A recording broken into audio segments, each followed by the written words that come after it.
Holy cricket, we're back. It's been a minute.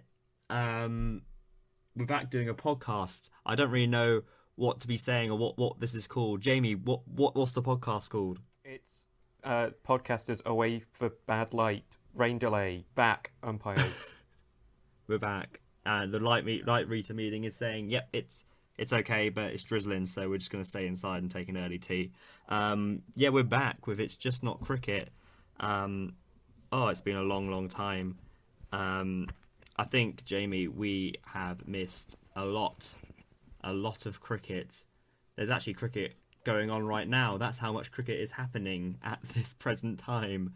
Blimey, where do we start? I think what might be fun is, considering it's been since the 13th of June we last did a pod. Oh, God. I'm going to try and run off my head all the different series that we have missed. I've got them open, but I'm not going to look at them. Nice. I'm going to take you back in time. 13th of June was the day before Johnny went blitzing at Nottingham. Yeah. So we have missed a series against Netherlands where England won 3-0. That feels like a lifetime ago. Owen Morgan's last series as well. As last series, yep. I'd also forgotten that was a thing. The final test match of New Zealand at Headingley. The final test match at Edgbaston between England and India, because that also happened. An ODI and T20 woohoo. An ODI and T20 series against India. An ODI series against South Africa. A T20 series against South Africa that has not yet finished. Elsewhere, England women played South Africa in a test match and white ball campaign, which they won comfortably. England women are currently playing at the moment in the Commonwealth Games for the first time. How exciting. They need, at this present time, 10 off 24 balls. So they'll probably do that, I would have thought. We missed the entire Blast campaign. The T20 Blast has finished. Finals day has gone. I am pretty sure it was Hampshire who won in dramatic fashion, when it ended up being a no ball on last ball. I think they needed 4 to win or something ridiculous. Apparently T20 cricket's dead. It's all about 100, but no, that's all the range at the moment. Oh my God, what else? Australia toured Sri Lanka, I think. I mean, they probably did. They sometimes tour Sri Lanka, sometimes they do India. I don't know. They did. It was a draw, 1-1. Australia won the first game, Sri Lanka won the second, in quite dramatic fashion. I think Chandimal got 200, or something like that. Top quality analysis. Cricket. What else has happened? Championship still going. New Zealand now touring Scotland and Ireland, but all right. Blimey, I think that is the most important stuff. I mean, so if you really do care about West Indies and India going on at the moment, apologies, I don't have the reports on that. But bloomin' heck, it's a lot of cricket, a lot of stories to digest. But we're all caught up now. We can wrap up the pod now. We've gone through everything. Oh my God. We've covered it all. Yeah, that's a lot of cricket, and it's quite a lot of dramatic cricket. I mean, you mentioned Morgan has retired in that time. That's just one of the stories. Is there anything out of all the cricket that has happened, that stands out most to you, do you reckon?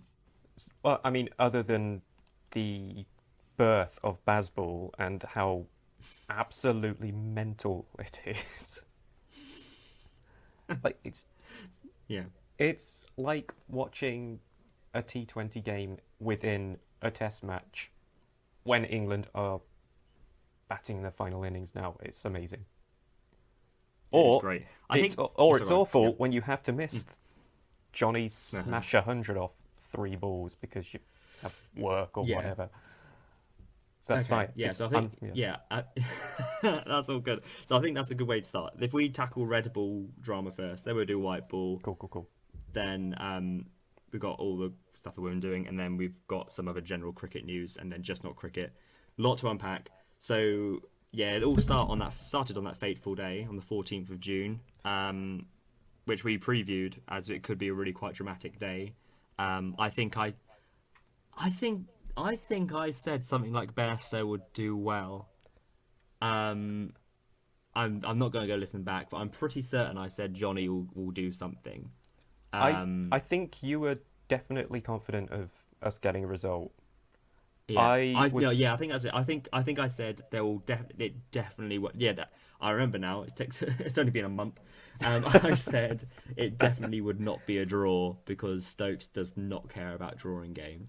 Um, and lo and behold, we got the win. So that fateful day. I can't remember the state of play, but we needed still quite a lot after tea.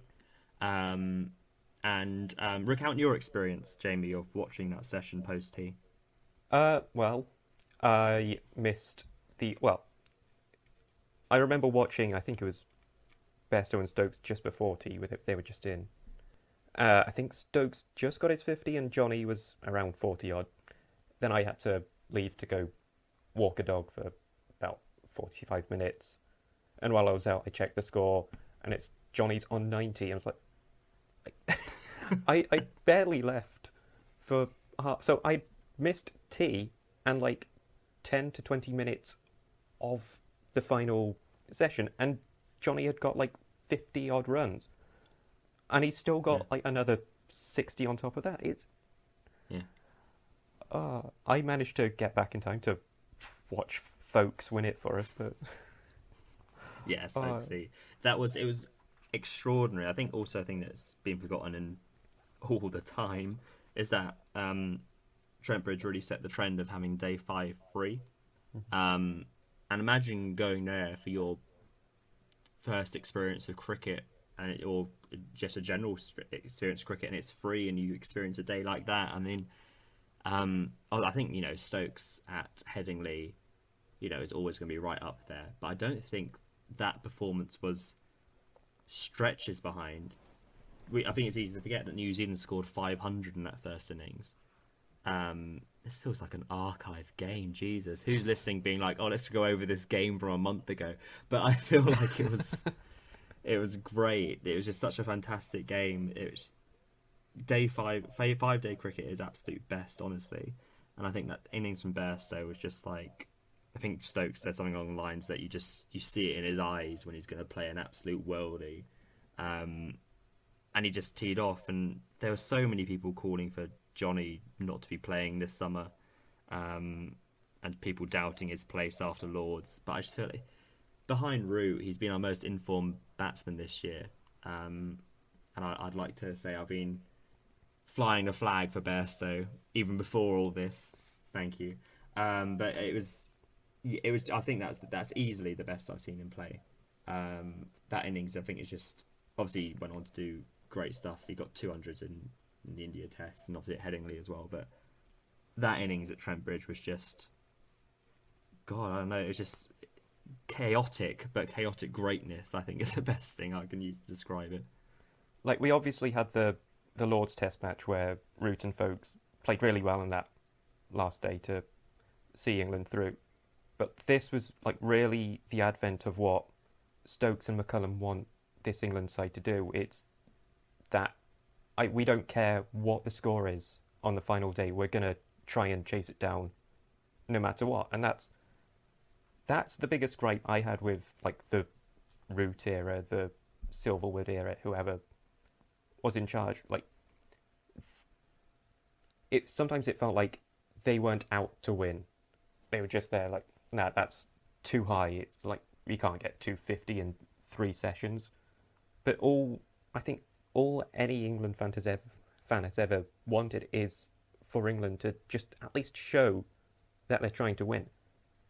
And like, what more can you ask from an England side showing they're trying to win by smashing it around?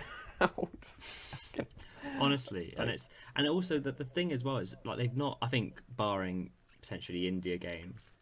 Um, they've not done it with ease either, because even in this game at Trent Bridge, they were 90 odd for four on this day five. You're like, oh, if that had been a root era, it'd be like, okay, time to shut up shop.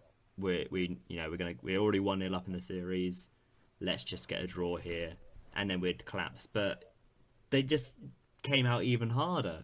That's the wild thing. It's like, oh, we're 90 off down, and you've only got like a tale of Matt Potts and Leach and Broad and stuff to come, and it's just like, now we're still going to go for it, and it just soon became never in doubt. It was just absurd, and then I guess that leads into our narrative into the next game as well at Headingley. Again, New Zealand posting 329, England then smashed 360, New Zealand set 296 to win, and then England win by 7 wickets. Like, what? it just becomes like ridiculous. Like, never in doubt again. When did we get good at batting? Like, right? Like, it was a bit more relaxed. And like, we've not even like discussed how Pope is doing well at 3. Oh God, yeah. Like Pope and Root with 80s in the final innings of that Headingley game before Bairstow comes in and has another smash. But it's like, because why not? Yeah. And this is also a series where you've got friggin' Daryl Mitchell and Tom Blundell having, series of their lives. And there's so much to unpack from this series.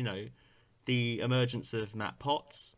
I think he's being absolutely great. I mean, barring a tricky first innings at Trent Bridge, which I think you'd expect in your first series, he's just being completely on it every time. Jamie Overton came in and got 97 from nowhere. Leach, I mean, who I completely had written off in our last pod, got 10 for at Headingley. Like, what I think is great, we've still got another test match to talk about, Jesus. But like, what I think is great is that I don't think there's anyone in this team who's not done something at some point. I mean, I guess potentially, the person in the frame a lot of people are talking about is going to be Crawley. But we'll get onto him a little bit. But he played really, really well at Edgbaston, I like to think, and I don't see them dropping anyone from this team. I think at some point everyone has stood up and performed. I think, and what's even more crazy is that this is pretty much the same team from the Ashes and West Indies, which I just find mental. Like, to me, it's all about the mindset and having the roles within the batting order. Like, you can clearly see, for one, Alex Lees is a completely different player to what he was in the West Indies. He's a much more aggressive, positive player. Crawley, I think, he's probably just been told to just play how you want to play your Crawley way. I think Pope's been the biggest batting surprise in that, like, no one was thinking having Ollie Pope at 3. And then he's done pretty well. He's not, like, gone to massive heights, but he's been pretty solid at 3. Then you've got Root just doing Root stuff. Bairstow's basically assigned the finisher at 5, even if we're still like a 150 off target. You're going to finish the game for us, Johnny. Yeah. I think. I mean, and Stokes has dropped himself back to 6. I think in sort of response to being captain and like allowing himself a bit more freedom in that 6 role to basically be a second finisher if Johnny holes out early, or to like, or even to complement Johnny, because we know Stokes can go either way with his batting. Like, easily, hugely. And I just briefly going over that Headingley scorecard. And we were 55 for 5. I've forgotten that. Like, Lee's 4, Crawley 6, Pope 5, Root 5. We were, 21 for 4. Trent Bolt was having absolute worldie, and then Sonny Bairstow gets 162. It's just like, God. I mean, these performances, if they were singled out, would be like, oh, what a great game for English cricket. But we've had 3 of them in a row. That's the mental thing. I mean, He also had this. Sorry, go on. 4 of them in a row, technically. I mean, four of them. Yeah, I mean, I feel the one at Lords, I guess, felt a bit more like a traditional Test match Mm. win. But these three, and one including India, have just been ridiculous. We're also forgetting as well so much. Jesus Christ. Bidding's coming in as a COVID substitute Hmm. for Folks. I guess he's a bit more. We'll talk about an Edgbaston, but held his own, kept pretty well. I thought. I think I'd said that in our preview for the season that I think he should be thereabouts, and I think it's also another indicator of how Stokes and Baz see this era. Like, Billings was last one in, so he's the next one in. He was the sub at Hobart, so because he was the last one in possession, he comes in when Folks doesn't play, and I think that's completely fair. I think it's quite good to see, and I think all the team really feed off that energy from Stokes and Baz. And it's Um, nice. It's nice having that like assurance that we've got our keepers sorted, rather yeah, than having Bairstow Butler basically share the gloves, and whoever's in yeah, form with the bat doesn't have the yeah, gloves. So it's nice when Bairstow is on some great form that when we need a keeper, no, you're gonna stay as bat. We'll find someone else to keep. yeah. I think that's really important, definitely. Um, it's also quite similar as well. When Leach went out for concussion in the first game, Mm. Parkinson comes straight in after being the second choice spinner in West Indies. It's just giving the guys confidence that you are the next guy. It's not that you're just going to come in and carry drinks. We see you as that viable next option, which is great. Um, so yeah, England won that series 3-0, no problems there. Uh, I think we all could have predicted that. Um, God, there's so much cricket to cover. Um, right, so the next Red Bull game, we have the fifth test at Birmingham, which took place, about 10 months after the fourth test, England and India. So I went to two of these games last year, and I went to day five at Lords, and we went to day five at the Oval. We did. And both times I saw an England batting collapse and us lose. So when India racked up 416, I was a little concerned that this would just be a 3-1 sweep to India, um, especially when England only managed 284 in that first innings. Again, no surprises there that Bairstow got 100 after famously Virat egged him on somewhat. But then he got that tricky third innings again, like pretty much similar to New Zealand series. 245 all out. England bowled really, really well in that innings. I felt again Potts, Stokes got four for as well, but they were really very well disciplined. And then chased down 378. 378 for three. It wasn't even a problem. Like, I think Stokes said as well afterwards, I kind of wish they'd set 450, see what happened. What? What? Yeah, I think that's all you can say about it at this point. Like India had a collective over 650 Mm. after we had 284. What the Mm. hell? Just nonsense. Oh, yeah. 378 for three. Headingley with Australia, we had to chase like 350. We did that 9 down. We've done this 3 down. I think a lot of shout out has to go definitely to Lees and Crawley at the top of the order, putting 107. But putting 107 not easy, but not for England. But I think just the way they played was so. It wasn't massively aggressive. Like Lees, I think ran down the wicket one of his first balls to Shami and swatted him for 4. But other than that, they just batted really, really sensibly. They rotated the strike really well. They left well, but were really positive. And it wasn't like a Sibley and Burns 100 opening partnership where it's a bit dogged and it's few and far between. Hold on. Did that ever happen? Did that ever? It happened once. Yes, it happened once against West Indies in 2020. I think once, but like there'll be a stark contrast between say if you had a 100 opening partnership with Sibley and then this 100 opening partnership. It was just It set that tempo to be like, yeah, 378 and what? It gave that Mhm. vibe, and like, we'll get that. It's not a problem.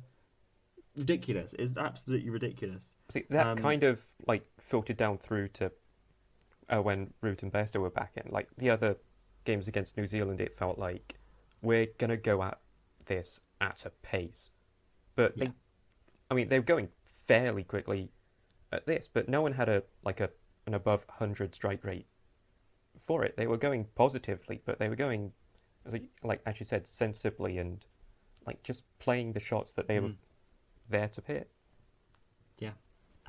Absolutely nonsense. We were 109 for free as well. We had a little mini collapse, but then Root and Bairstow just knock it off, no problem. I, Root 142 not out, Bairstow 114 not out.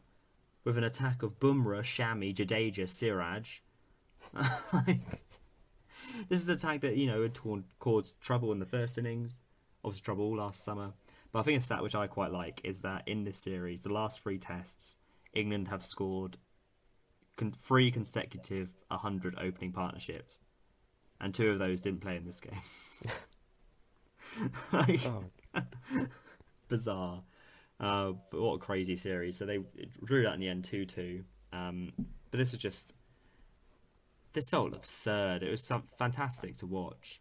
But like what's more is I think this was a good learning curve for early Stokes captaincy as well, because there was that moment when like Pant and Jadeja were on in the first innings and nothing mm, was happening from our end.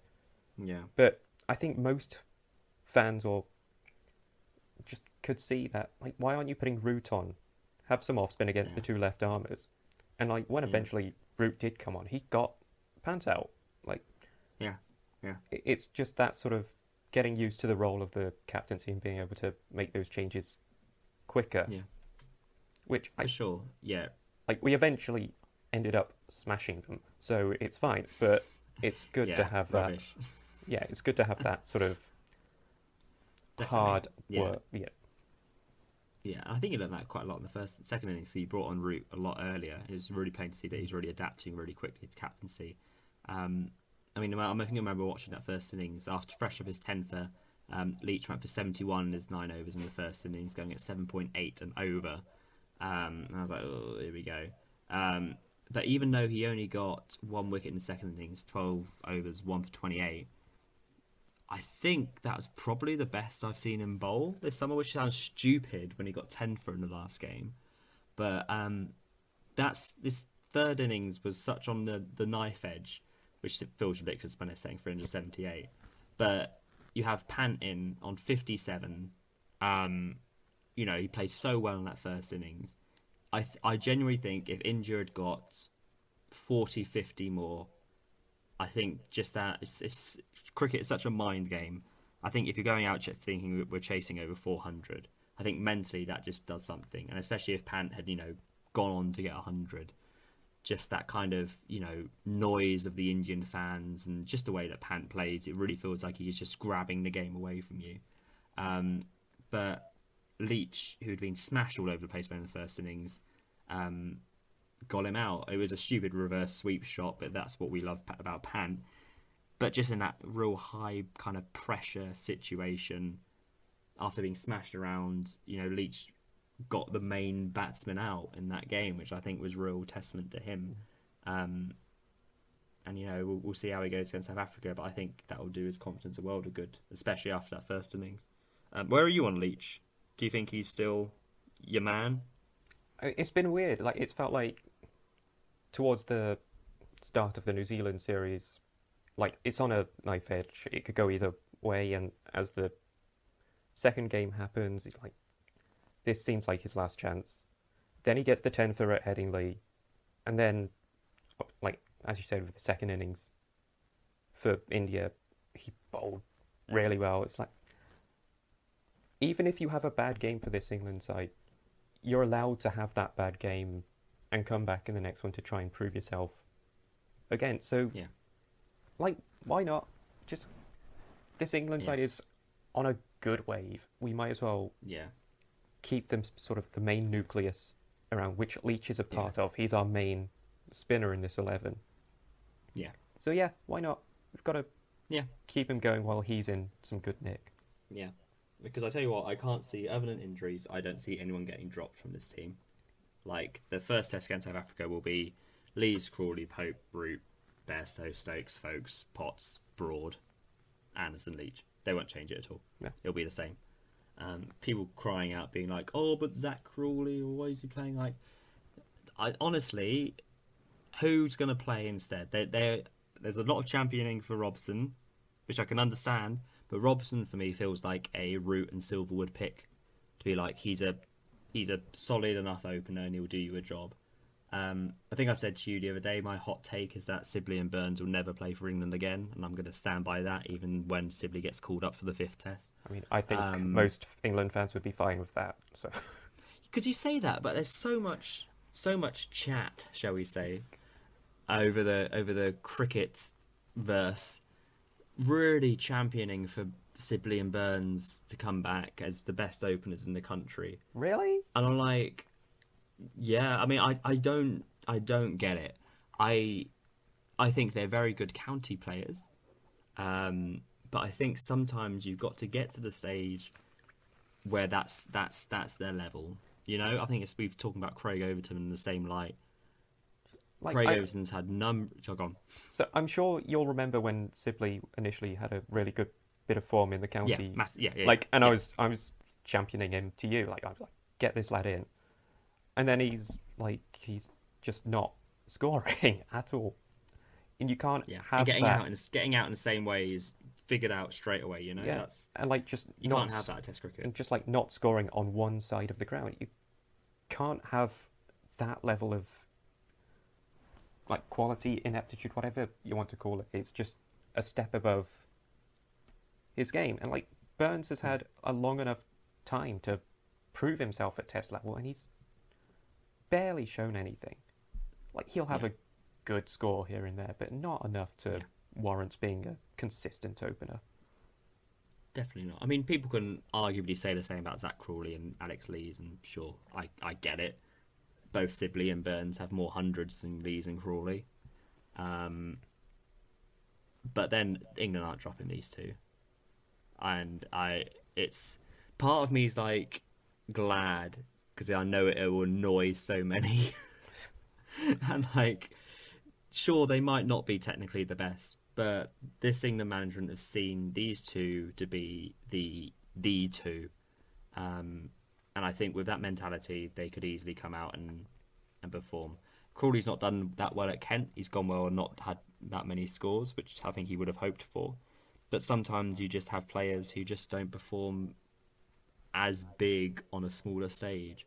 I know Crawley's not massively done it on the bigger stage either, but sometimes you just have those players who just are adept at facing better bowlers than, a trundling county bowler, which is no disrespect to county cricket, but it's a completely different game. I think there's definitely that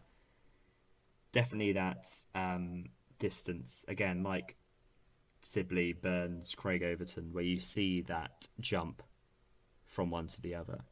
I didn't mean for this to come across as they're rubbish, because they're good cricketers, but I think they've had their time, and I think they've definitely had a fair share of it, and I think Lees and Crawley will definitely be the two which they will go for the foreseeable. I don't see them being dropped at all. No, I think if Crawley's inconsistency maintains, they'll have to soften their stance. But I think McCullum came out and said he's willing to have Crawley be inconsistent. Yeah, I think that's fine as long as the other players are performing well. Like Lee's doing well. You've got, I mean, you've got Root. So even if your front, even if your front three don't perform, you've got Joe Root to come in, and he's probably going to get you at least. He's going to get at least 70. And where is Crawley going to learn more? In this Test match team, or playing 2 county games every month with the 100 coming in? He's going to learn so much within this England side, playing against the best players, batting against the best teams. So you give him the South Africa. As soon as it becomes a detriment to his mental well-being and he's doubting himself as a cricketer and not performing, then sure, you can look at someone else. but it ain't going to be Burns, Robson, or Sibley. And that is my stance. I don't know why I was made a point about that, but I think it's just quite funny. So yeah, England won that game easy peasy, and Virat did nothing again. The end of Virat Kohli question mark Is the title of the episode, maybe? click click click click click. Right, that's the Red Bull stuff done. I realise it's going to be a probably long episode, so kudos if you are staying with us. We can just smash out the white ball. It's fine. Yes, I mean, let's be honest, probably are going to, because I've already forgotten. We won the 3-0 series against. Well, there's a fair bit. The most white ball stuff we have to talk about is probably not what happened on the field. Yeah, true. So we have the Netherlands series. The first point is that England failed to get 500 in the first game, only scoring 498. I think they really need to look at their running between the wickets because there's definitely a couple of other singles there. Poor stuff. So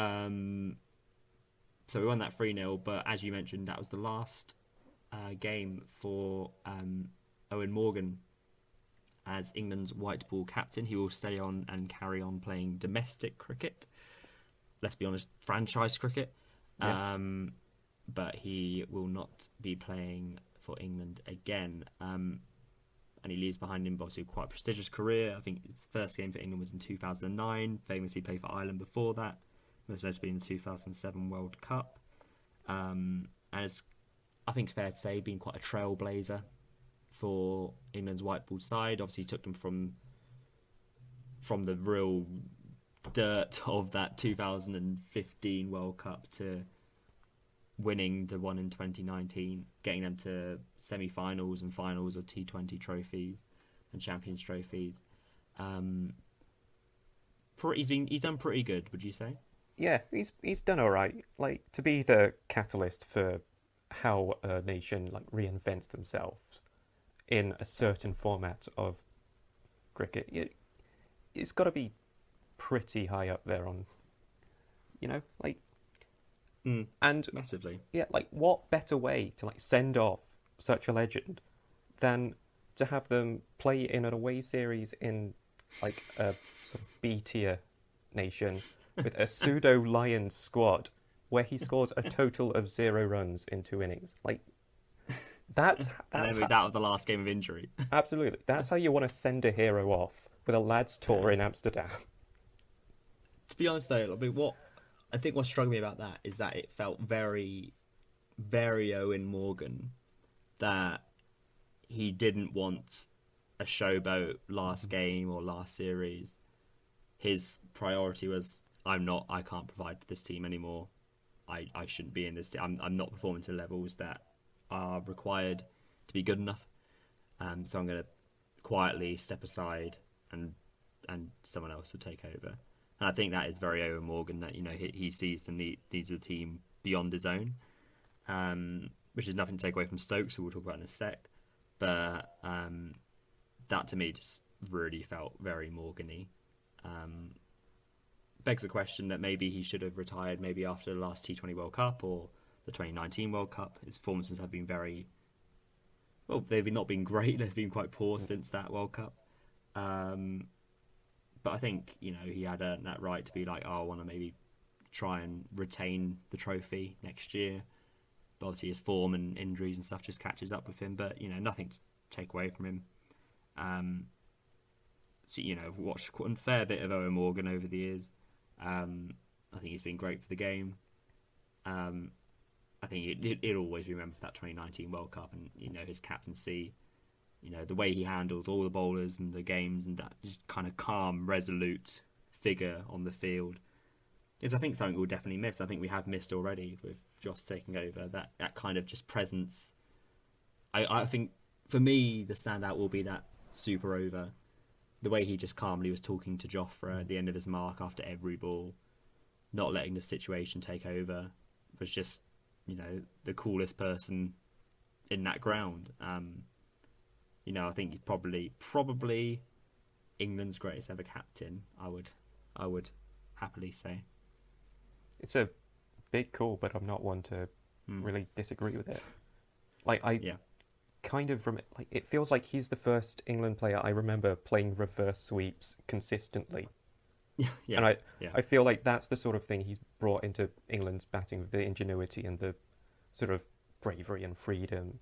And now you see all sorts Yeah. of ridiculous reverse ramp scoops, and you don't have that without Morgan sort of paving that way and completely reinventing what England are.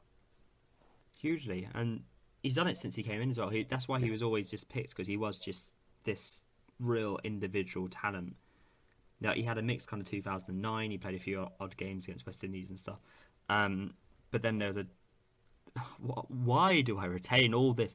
There was a Champions Trophy competition in October, November 2009, which we got to the why would you not semi-finals remember of. that? Like that's something. Why would you not remember that? Yeah. But I remember it mostly because the way Morgan batted in that series and then the South Africa series afterwards. I think he got like in one of the games an 80 or 70 of about 40 balls, and it just stood out to be like that's one of the greatest innings I've ever seen, because it was just so out of the ordinary, and it came from someone that you hadn't really expected much. And I remember he's just I think it was South Africa, just absolutely smashed them all over the place. And it just, like I said, it really just stood out because no one else in that team, a team of, Owe Shah and Bapara, Luke Wright, Matt Pryor, none of those did anything close to that. And then when you have Morgan come out and scooping someone for six, you're like, what am I watching?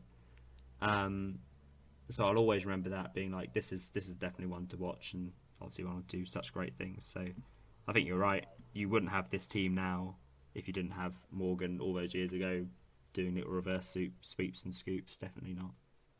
And likely our best foreign import, which is a weird thing to say about an international side, but Now that's a discussion for another pod. Who is our best foreign import cricketer for England? That's a good discussion. But so we could easily go on. We could have a Morg's podcast, I reckon. But, cool. 3-hour podcast. Let's go. We've got a lot of stuff to cover. So beat Netherlands, which was a shining light in our white ball campaign and the first of Matthew Mott. But we then have the series against New Zealand. Sorry, not New Zealand. India in the white ball series. What came first, the T20s or the ODIs? I don't think it really matters. No, I've got T20s first. Okay, let's go T20. So India won the T20s. They won the first two games. We won the last one. Do you have anything to report on the T20 series against India? I just mad how we completely phoned in the first two games and then scored 215 in the last one. All right. Yeah. Cool. Just need to get warmed up. Yeah, I guess. Yeah, Gleeson did pretty well. Gleeson's been quite nice, and a guy who didn't think he would probably be playing a couple of years ago with injuries and stuff. Now playing for England. In his 30s. That's quite a fun story. But I honestly, if I hadn't have looked at the scorecards just now, I would have forgotten it happened. The ODI series we also lost 2-1. Got absolutely thumped at the Oval. 110 all out. India chased that down 10 wickets. Then we won the second game. Forgot that actually. Obviously played pretty well there. And then lost the last one due to a pant special, as per usual. So India had a pretty good tour of England in the end. They won the white ball leg and drew the test match leg. So yeah, pretty solid stuff. I don't really remember about the ODI series. I don't remember Kohli standing out too much. I'm not. End of Kohli and white ball cricket question mark.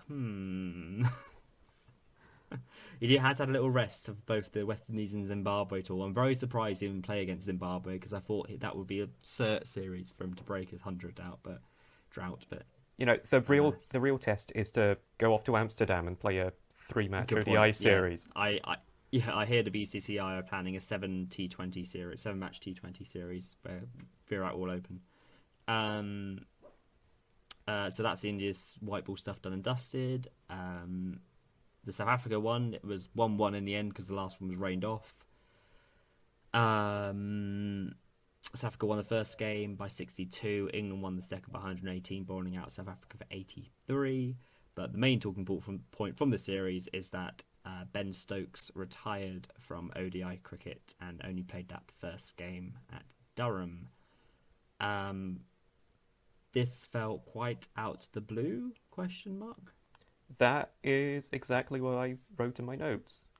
It felt out of the blue, but it, like, the explanation for it feels fair. Like, he's just become Test captain. He needs a balance in the amount of cricket that he plays, which shouldn't be on his shoulders, but, like, fair enough for taking the initiative to do so. Yeah. It's just a testament of how much cricket England have to play. I think I'd sent to you when it happened. After this, they have their 3 tests against South Africa. Then there's a tour of Pakistan, 3 tests, 7 T20s, ridiculous. They have a tour of Australia for some reason, 3 ODIs, 3 T20s. Then they've got the World T20 in Australia. Then they've got a tour of New Zealand for 2 tests. Then they've got a tour of South Africa for 3 ODIs. Then March, they've got a tour of Bangladesh, 3 ODIs, 3 T20s. And then that'll go straight back into the English season. So you completely understand why a player feels like they need to get rid of a form of the game. I guess the form, I'm surprised he didn't step away from was T20, because for England he's not necessarily had the greatest of records. But it's quite a damning enticement to the 50 over game when someone like Stokes steps away from it. I mean, I feel like T20 is a bit less heavy on the mental, like, just the mental state. Like, you can go out and have a bit more fun with it. There's a little bit less pressure on it. Like, if you have a bad day, it's fine. It's T20, you're meant to go out and be aggressive, so that's fine. And, like, you've got one very long form, a very short form, and a kind of middling form. It kind of makes sense to balance it out in that way. Yeah, no, yeah, definitely, I do get that for sure. It feels though as well, because you have South Africa, who have also pulled out of a 1-day series in Australia at the end of their Test match series next summer, so they have forfeited that series, so that they can kick off their franchise T20 competition. Awesome. So that means they forfeit all their points, and that means that they may have to qualify for the World Cup next year in a qualifying tournament, which just feels mental to say. Yeah, so Quinton de Kock on a lads tour in Amsterdam. Yeah, pretty much. Yeah, it's just a bit. You get concerned. You got people like also Usman Khawaja come out and say that our ODI cricket's dying a slow death. It's difficult not to agree, just because so much onus is put on franchise. The IPL, Ravi Shastri came out a couple of days ago and said he expects the IPL to expand to have 2 IPLs a year. You also got the 100, the Big Bash, the South Africa competition, the Caribbean League. Sooner or later, the 50 ODI team is suddenly going to be your best team only plays at the World Cup, and in between that, you just have the second team get a game. Like, honestly, if you're given the choice of Test match, ODI, T20s, from a fan's perspective on which one you'd rather watch, like, personally, I'd say I'd put Test match first, then T20s, then ODIs. Like, it just from an excitement and a storytelling sort of point of view. Yeah. You get it's like a mini Test match, isn't it, with 2 innings really, without the other 4, and you can't tell me that 2019 World Cup final is any more exciting, or is not as exciting as the million T20 games you get a year. T20, a game can be dead at the halfway stage. So if team scores 250, you might as well switch off. Who cares? Doesn't matter.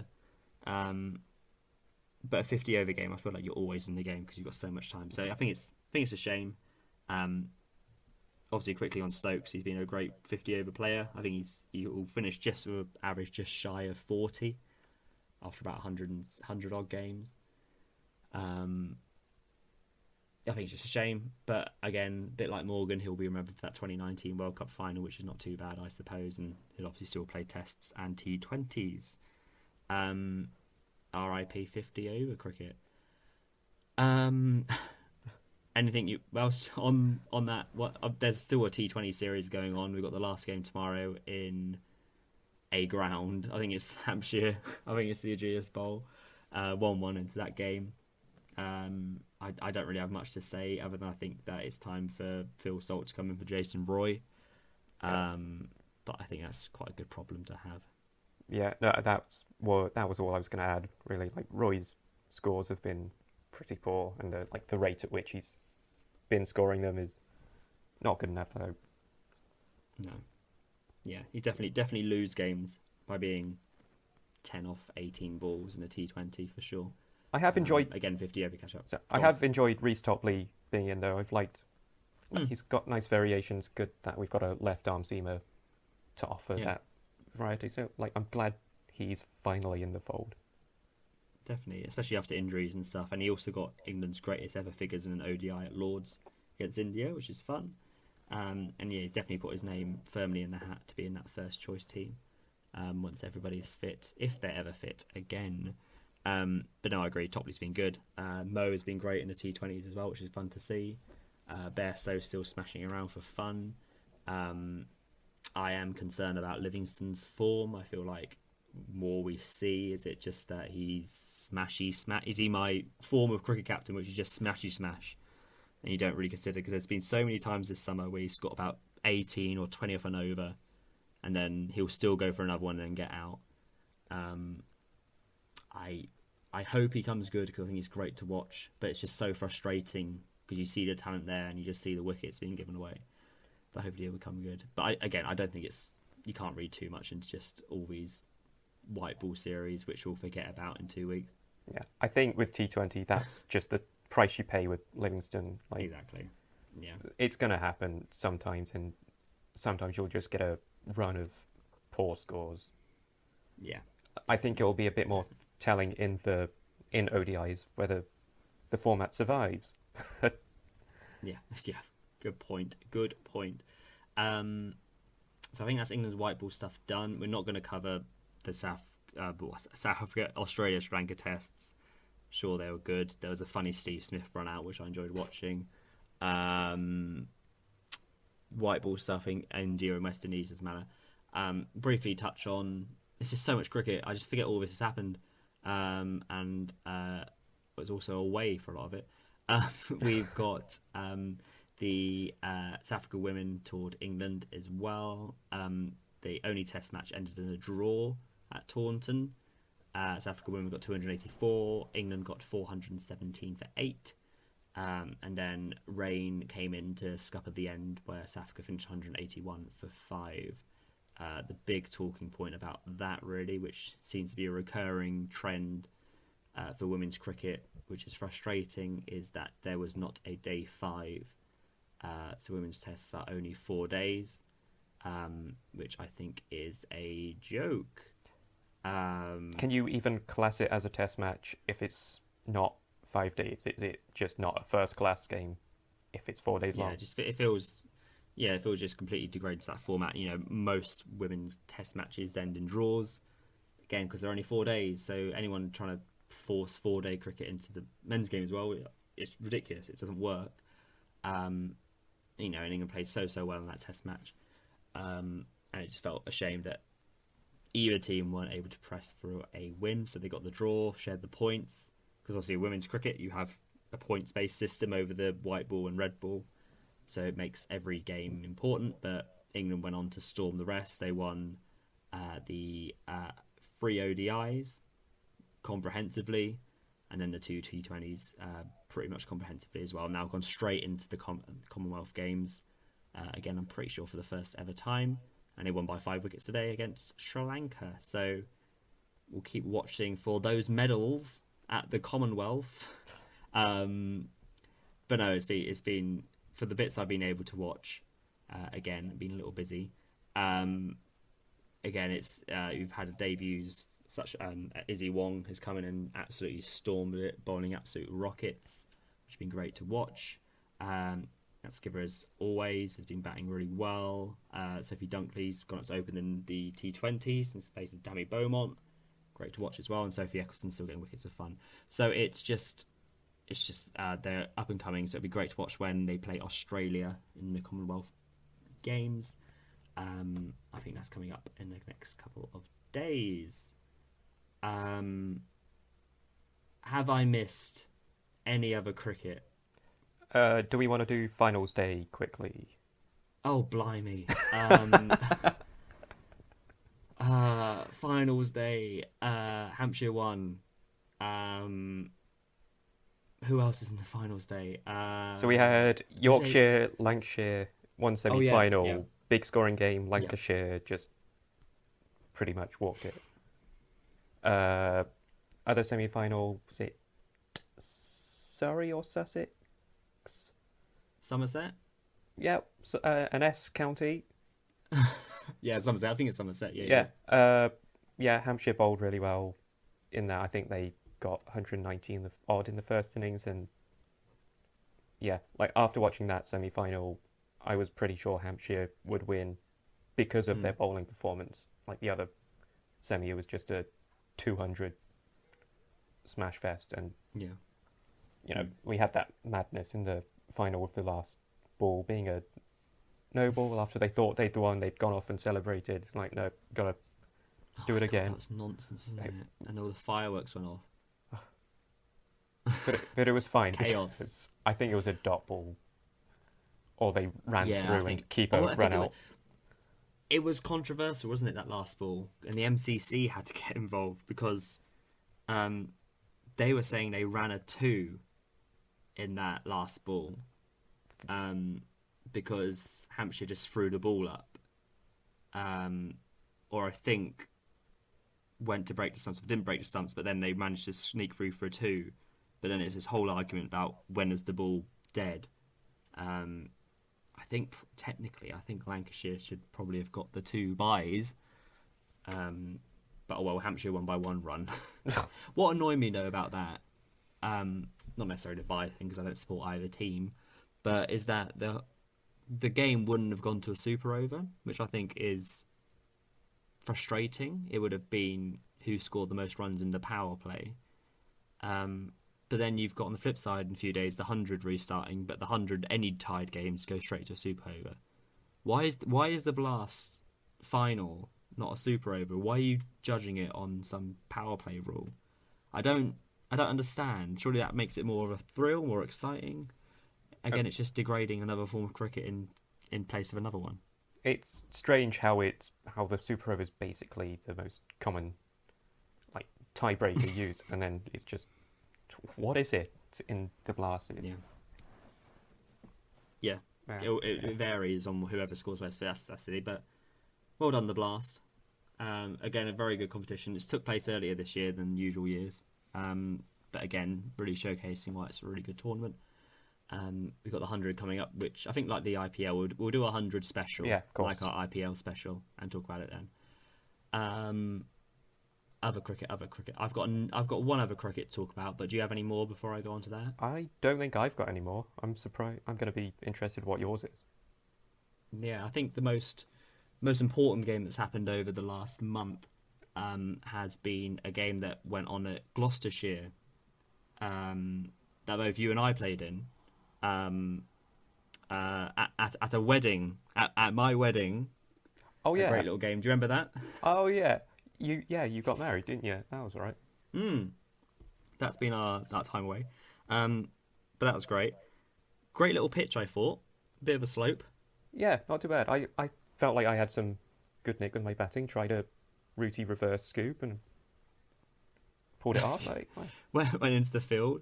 One of our friends, famously called Nick Compton, and not that one, did one of his trademark reverse sweeps into the other side of the fence. I mean, it's more seamless than watching Owen Morgan do it. Like, Honestly, is it comes second nature. I did never taught him a reverse sweep, but he just knows it naturally. It blows my mind. But no, honestly, that was such a good moment of a great day. Like, I don't think it would be a wedding of mine without a little little game. Two games of cricket, I think it was. yeah, We had one in the afternoon and one in dusky time when it got a bit dewy. yeah. I think we had Um, one pre-food, then post-food. We had a and we had a proper long tea break. we did a lot and a lot of food in that tea break. Yeah. But no, that was great. And I think one of the moments as well, I think I remember, I think my dad came to watch one bit and saying to you, being like, "Oh, you should play or something, Jamie." So that was the highest compliment you could have received. I think that was after one of my trademark cut shots. So Mm, he great saw me. trademark cut. Yeah. He saw the peak. He's not seen the troughs. Oh, good times though. Yeah. So I think we'll upload a little picture of that because it's quite cute. You got me batting and you keeping, so that's nice. It's just quite nice to have everyone playing around. But yeah, um, what a fun day. Everyone getting involved and no ripped trousers, nothing dramatic. Just a little game of cricket on the green during a wedding. Uh, and what is a What wedding times? without a cricket match? Well, good point. A very good point. So yeah, that's where we've been. So we endeavour to be back in a big way now. We're not leaving again. We'll be back every day with cricket. Um, so I think that is all our cricket news. Because I think, blimey, if I keep talking about cricket after that, I'm going to be exhausted. Um, so we'll go on to, I think it's just not cricket. Is it just not cricket? It is. It's just not cricket. Yeah, there Ah, you go. Right, yeah. it's just not cricket. What's it going to be this week, Jamie? Well, seeing as we're a Lord of the Rings of Power podcast, and seeing Yes. as it's been basically a month since we last did an episode, there's been Yeah. 2 trailers released, and I've Yes. just compiled a short list of 5 for each one, sort of reactions we can. Okay. Like- Yeah. Cool. Because they came out about like in a week of each other, didn't they? Which is all a bit mental. Yeah, pretty much. From having basically nothing to here's our show. So yeah, I'll happily pass the mic over to you as our resident Tolkien expert. Trailer 1, I think I can remember the difference. So trailer 1, Yep. So that's what's your reaction read? So that was the main teaser. It had a sample of the Rivendell theme from the Peter Jackson trilogy right at the start. So I'll tie that into the last point. Nice. The way Elrond pronounces Galadriel it's well cool. I think another character does it in the Comic-Con trailer, but it's just it pushes all the buttons for me. Like it's Nice. we had that like red floaty dead people scene. Some guys like Oh, looks great. impaled on Yeah. a spike. It's well fucking metal, and you don't really associate that with like the Tolkien iconography, but it's such a striking image. It's amazing. Definitely. Like generally, I thought that teaser was sort of is a bit. It's like the basic trailer, the mainstream sort of thing. It's got your sound bites. It's got like little things you can clip up and put on social media. So I don't think it's showing too much there. Like it's Yeah. the establishing shots, the scenery, the architecture is all looking pretty cool in there. Costumes, I'm still like, I think I'm up to 50-50 now. I'm more into the costumes. Like some of them Okay. are looking really nice and detailed, but some just look kind of low budget, just sort of rags to put on the hobbits, or will give the King of Numenor a basic robe. It'll be fine. Yeah. Any reactions? Good, bad, yay, no? To that first trailer, I think the main thing that stood out to me has been like, I vaguely know what's going on, but it looks very pretty. I think as I've said before in the previous ones, I think I don't know if I'm pronouncing her name correct, but Morfydd Clark. I think the more I see of her, I think she's a very, very good fit for Galadriel. Feels a bit weird again seeing her in armor and stuff, all that kind of stuff, but there's a shot, I think, in the second one, so I'm already jumping the gun.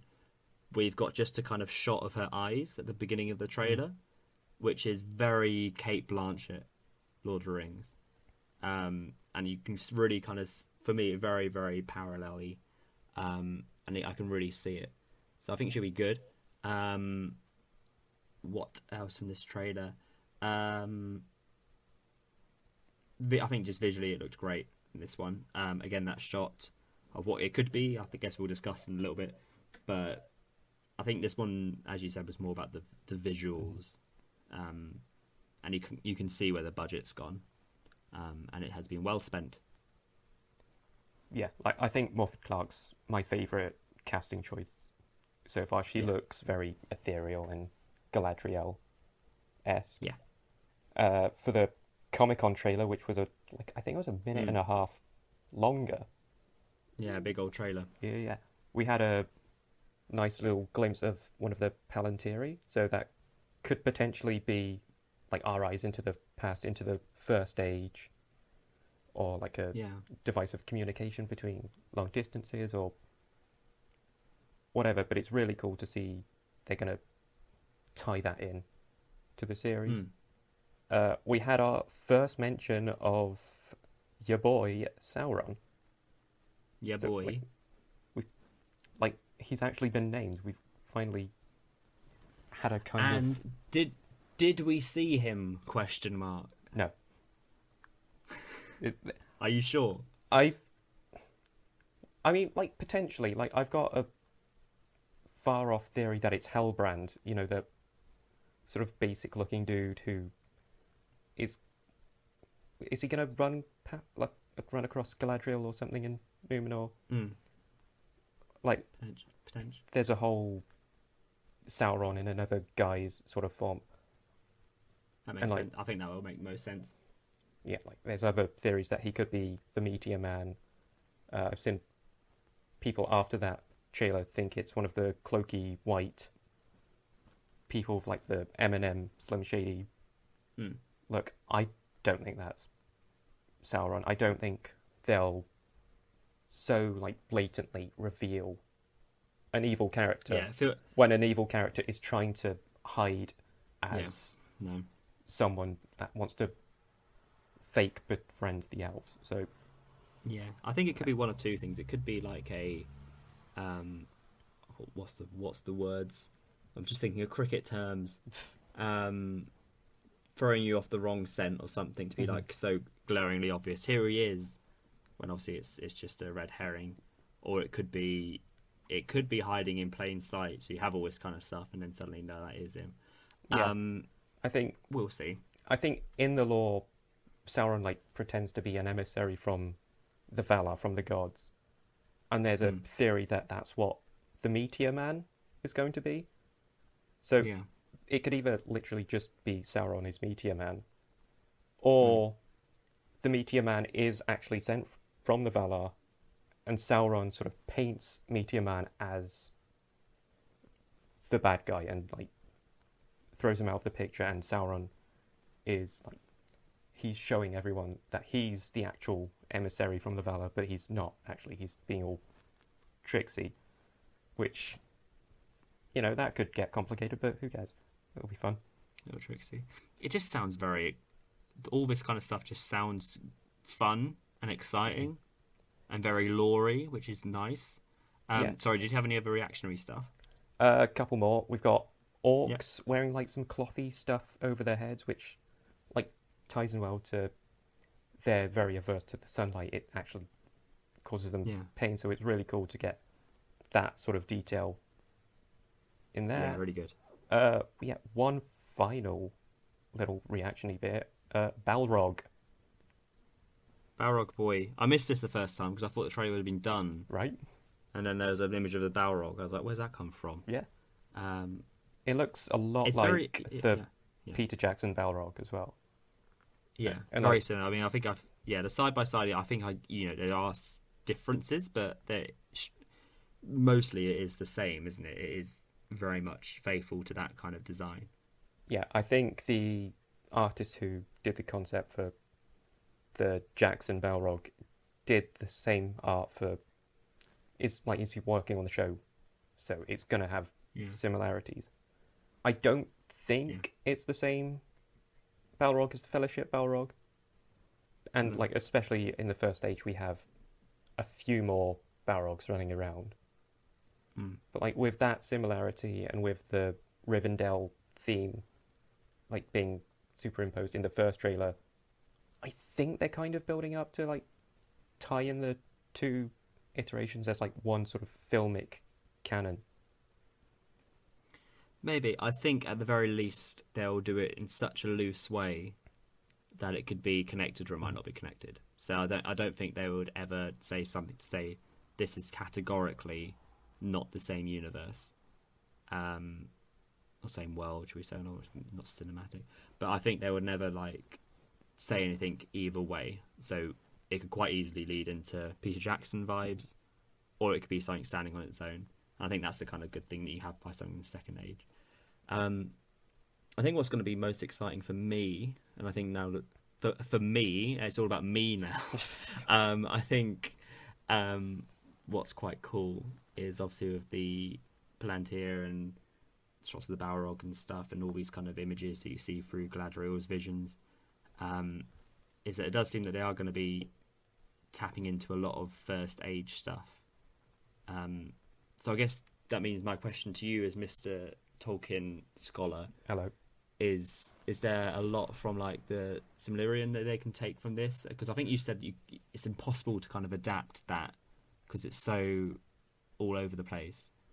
But I guess could we see little glimpses of some kind of real wild, weird, godly stuff and things like that? Because obviously we're seeing the trees as well, Mhm. which is very cool.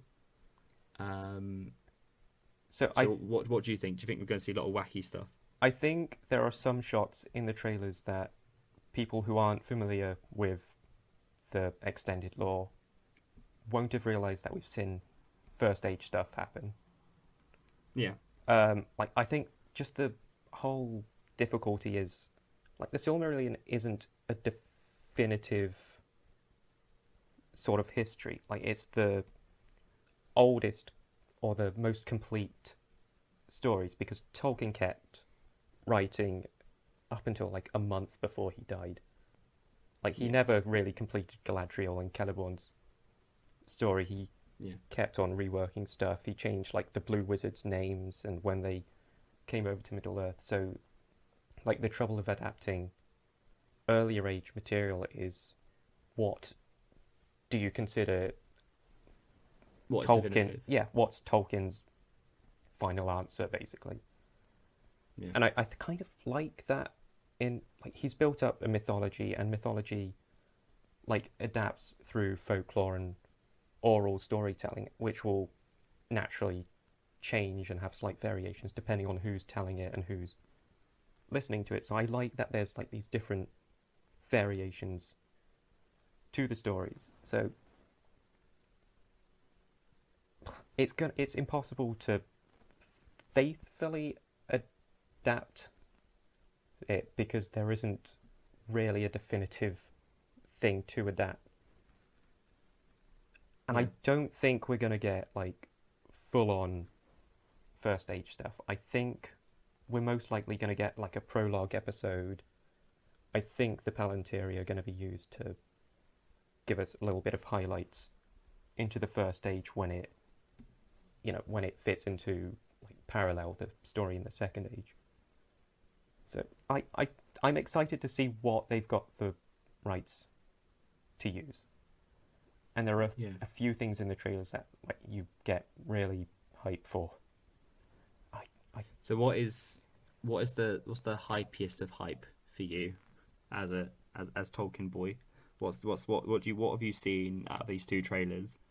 Because you were very much on the fence. I mean, I think it's quite right to be still on the fence a little bit for this because it's still very much unknown and how it's going to play out. And some of the dialogue does sometimes sound a bit like, ooh, okay. Um, what's been the highlight for you to be like, okay, I have a hype train to catch. I don't really think there's been like any one thing that's just bumped the hype up. Like it's really cool seeing the two Trees of Light, uh, Yeah. I think it's just sort of gradually given me more confidence as we've gone on. I like the kind of idea that they're hiding Sauron in the way that Sauron would hide himself. Mm. I'm. It's really disconcerting to feel a little bit more confident about it. Yeah, like the two trees is really Yeah, I'd exciting. agree. Uh, I think that's great. there's a shot of some elves like joining their swords together in a sort of Mm. oath. So that's something I'm not going to Yeah. go into more detail about, but that's kind of hype. The red floaty scene, that That's could great. Isn't be it? That shot is great. I it. love that shot so much. Yeah, like if I am going to point to one thing, it's probably going to be that because that could be Yeah. any number of like first age battles. It could be something that happens in the second age. Like Yeah. I want to see what that is.